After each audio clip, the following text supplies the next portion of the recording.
사실과 자유의 가치를 추구하는 이승만 TV 시청자 여러분 안녕하십니까? 이영훈의 역사 비평 시간입니다.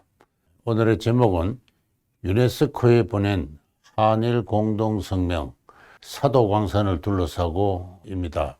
이미 잘 알려진 사실입니다만 일본 정부는 일본 에도 시대의 사도광산을 유네스코 세계유산으로 등재하기 위한 추천서를 유네스코에 제출했습니다.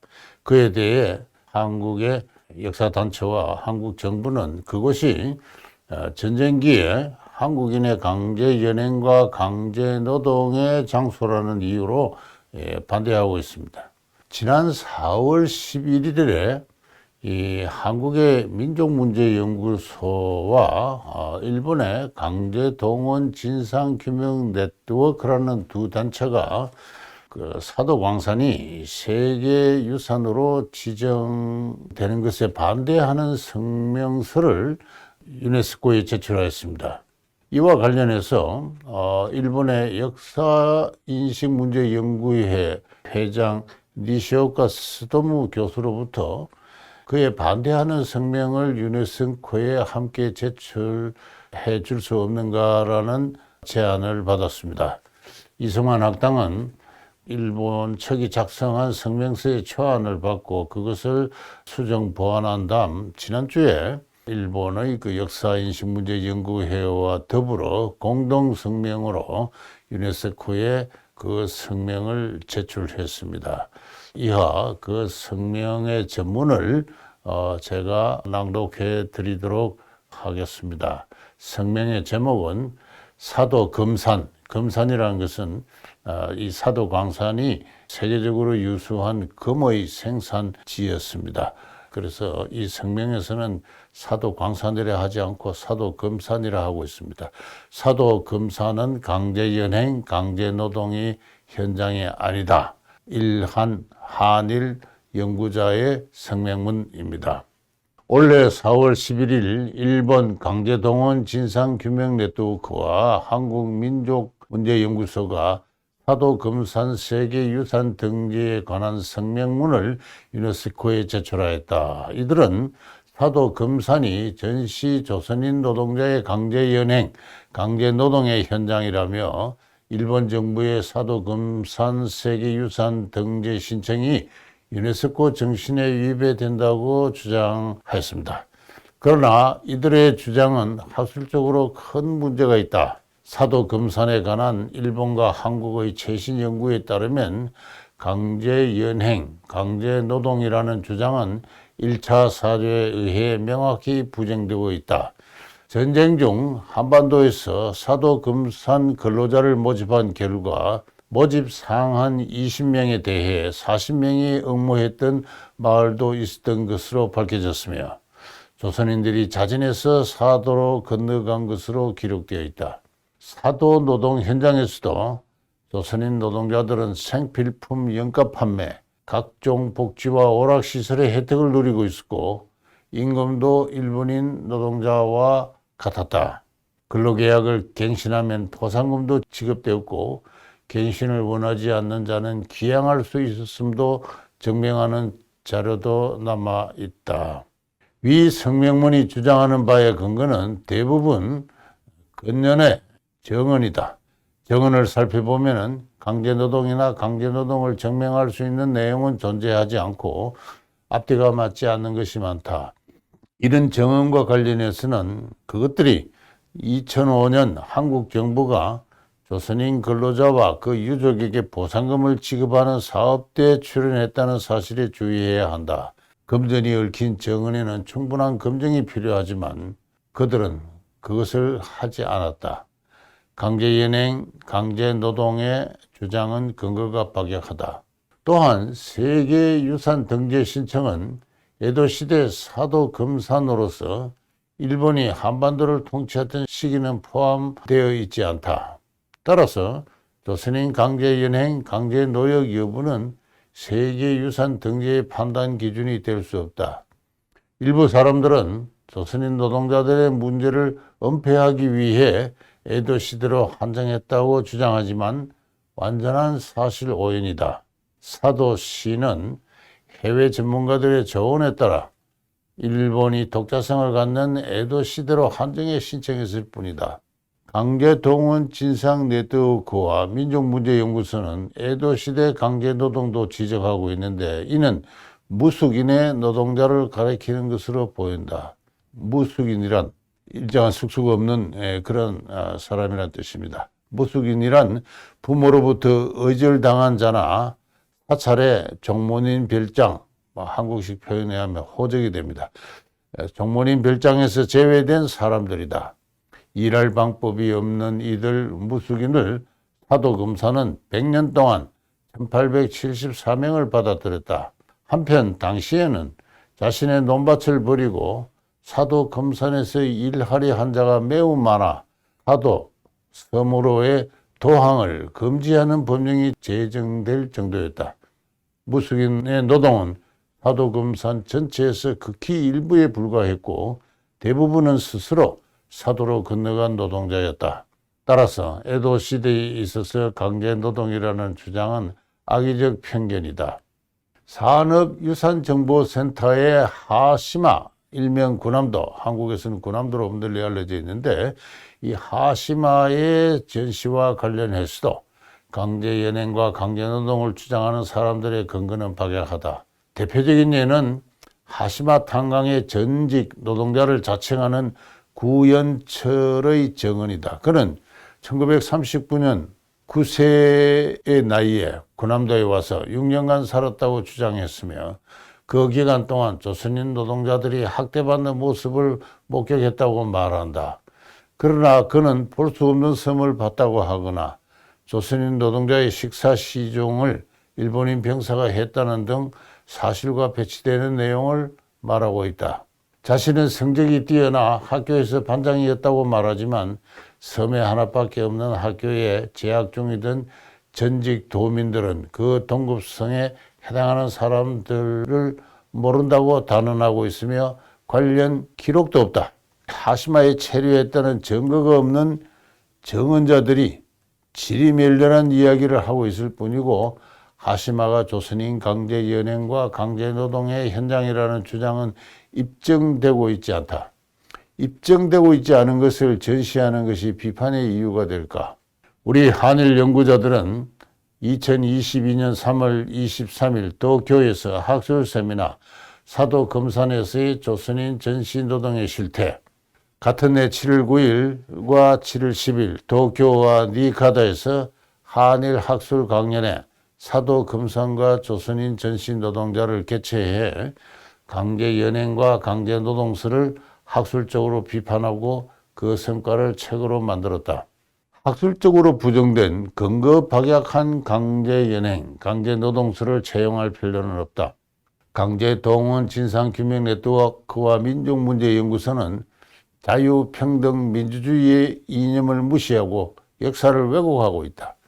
원래대로라면 세계유산 등재의 판단 재료가 되지 않을 조선인 노동자들을 억지로 논쟁거리로 삼아 사도 금산을 부당하게 깎아내리는 이들이야말로 한국과 일본의 우호를 저해하는 원인이며 유네스코 이념에도 어긋난다.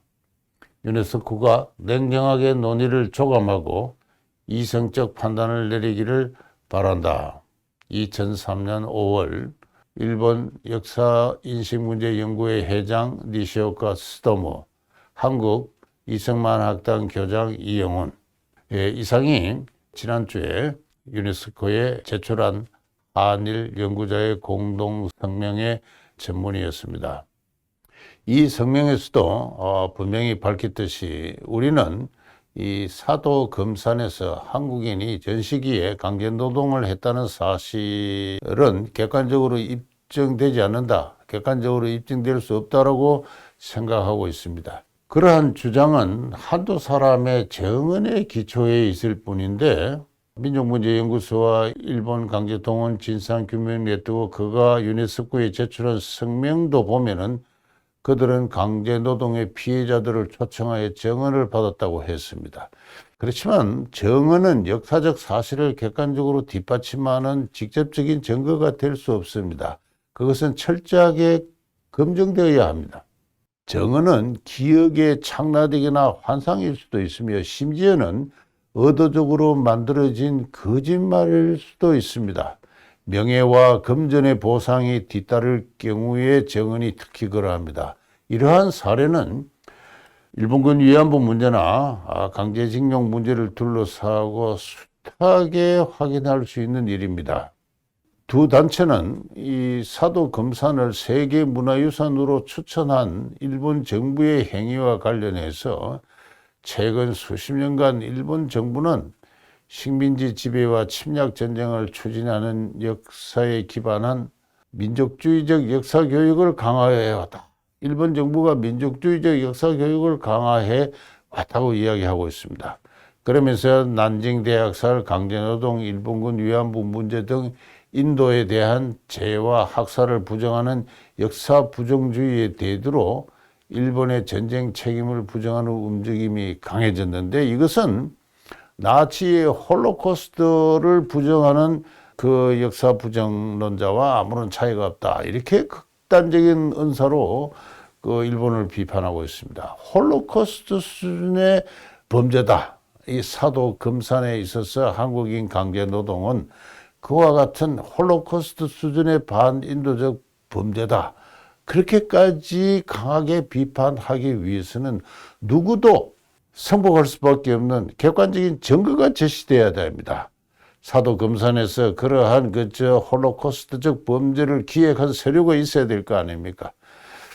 그리고 그것에 관련한 일본인들이 있어야 될 거고, 그것을 증명하는 다량의 정언이 피해자뿐만 아니라 제3자에 의해서도 제시되어야 합니다. 홀로코스트 금지가 바로 그러했습니다. 아우슈비츠의 그 수용소와 그에 갇힌 뼈만 남은 유대인들의 그 수만 명의 그 사진, 그 가스실, 이런 사진을 볼 때 그걸 부정할 사람이 누가 있습니까? 그러나 그러한 어떠한 유사한 증거도 이와 관련해서 제출된 바는 없습니다. 제출된 것은 다분히 조작되었다고 의심해도 좋을, 의도되었다고 의심해도 좋을 정언뿐입니다. 그들이 수집한 사도 광산에 가는 여러 가지 문서 사료들을 보면은 그것들은 오히려 사도 광산의 모집이 자유로운 계약이었고, 저희들의 성명에도 발표되었습니다만은 그에 관해서는 이전에 이 역사비평 시간에서 역시나 종족주의라는 제목으로 제가 한번 소개한 적이 있습니다. 제가 소개한 그 자료는 제가 수집한 것이 아니라 민족문제연구소의 관련 연구자들이 소개한 것입니다. 수집해서 자료집으로 편찬한 것입니다. 그 자료들을 보면은 사도 금산에서의 한국인 노동이 과연 어떠한 의미에서 강제노역인가를 도무지 이해할 수 없는 그런 내용으로 차 있습니다. 월급은 월 35원 정도였는데 이것은 당시 일본의 대학을 졸업한 엘리트들의 초임 월급의 2배에 해당하는 것이었습니다. 일본에 먼저 건너간 한국인 노동자는 정착 후에 본국의 가족을 초청할 수 있었고, 사도 금산 회사는 가족 생활이 가능한 숙소를 제공하기도 했습니다. 그 숙소는 지금도 역사의 유적으로 남아 있습니다. 이 조선에서 건너온 반도인 그 노무자라 했는데, 이 반도인 노무자에 관한 세밀한 보고서가 남아 있습니다. 1940년 2월 2일에 1942년 3월까지 총 6차례에 걸쳐서 1,005명의 노무자가 모집되었습니다. 그 모집이 상당한 경쟁률을 불러일으켰다는 건 저희 성명에서 지적한 것들인데요. 이들이 일본에 있는 2년 기간에 어떠한 유동적 상황을 보였는가? 사망이 10명이고 도주가 148명이고 공상 송환이 6명이고 사정 송환이 사사로운 병으로 송환된 게 30명이고 불량 송환이 25명이고 일시 귀국이 집안에 장례가 발생했다, 친척의 결혼식이 있다, 본인이 결혼한다, 이런 식의 사유로 일시 귀국, 한 달간의 귀국이 72명입니다. 사도 금산의 다른 사업소로 전출된 사람을 포함해서 이상 2년간 사도 금산을 떠난 사람이 421명, 2년 뒤 42년 3월까지 남아있는 사람은 584명입니다. 이 584명 중에서 끝까지 사도 금산에 남아있다가 일본에 정착한 어느 청년이 있습니다. 그 청년이 찍은 그 사진을 보면은 도저히 학대당했다고 볼 수가 없는 그러한 건강한 영양 상태에 자랑스러운 모습으로 일본 생활을 기념하는, 아마도 일요일이나 휴일에 동네의 사진관에 가서 찍은 그와 같은 사진일 것입니다. 저는 그 사진을 보면서 제가 지난 강의에서는 마치 제가 군대 생활할 때의 모습과 같다, 뭐 이런 식의 그 기억까지 했는데요. 다시 말해서 민족문제연구소와 관련 연구자들이 제출한 사료와 보고서에서는 그것이 어떠한 의미의 강제 노역인 것을 증명할 수도 없는 것이다. 문제는 토론입니다. 토론을 해야 됩니다. 그리고 토론을 객관적으로 심판해야 될 공정한 지식사회의 레프리가, 심판이 있어야 됩니다. 그러나 한국에는 그런 것이 없습니다. 저희 성명에서도 이야기했듯이 이 문제를 둘러싸고 일본 측에서는 세 차례의 연구회와 강연회를 가지고 그 결과를 책자로 편찬했습니다. 그 책자는 국내에서도 알려져 있습니다. 서울에서도 저희들이 유사한 토론회를 기획하려고 그렇게 해서 관련 연구자들을 초청했습니다만 그들은 어떠한 반응도 보이지 않았습니다. 그들은 토론에 응하려고 하지는 않습니다. 그들은 그들만의 네트워크로 그들만의 진영을 구축하고 그들만의 기득권을 수호하고 있을 뿐입니다. 바로 그들만의 구호와 그들만의 진영과 그들만의 기득권, 그 본질은 제가 누차 이야기하고 있습니다만 다름 아닌 반일 종족주의입니다. 종족주의는 가없는 편견과 정오심과 그에 기초한 사실의 왜곡과 선동을 본질로 합니다. 최근에는 너무나 많은 거짓말의 행진이 폭로되어서 신문을 보기가 두려울 정도입니다. 1650년경에 이 땅에 한 15년간 표류했다 돌아간 네덜란드 사람 하멜이 그의 표류기에서 한국인들은 거짓말을 잘하고 이를 부끄럽게 생각하지 않는다고 했습니다. 정말 때때로 하멜의 지적이 옳지 않았나 그런 생각을 할 때가 많습니다. 최근에 이 4대강에 설치된 보를 해체하려는 지난 문재인 정부의 정책 수립 과정에 깊이 관여한 어느 환경단체의 간부가 한 거짓말이 폭로가 되었습니다. 보를 실험적으로 철거해 보니까 천연기념물로 지정된 희귀 어종들이 회귀했다. 그걸 자기가 관찰했다고 주장했습니다. 그 주장을 밀어붙이면서 4대 강보를 해체한다는 정책의 결정까지 깊이 관여한 사람입니다만은 그는 위정의 혐의로 재판에 붙여진 결과 그의 정언은 거짓말로 판명이 되었습니다.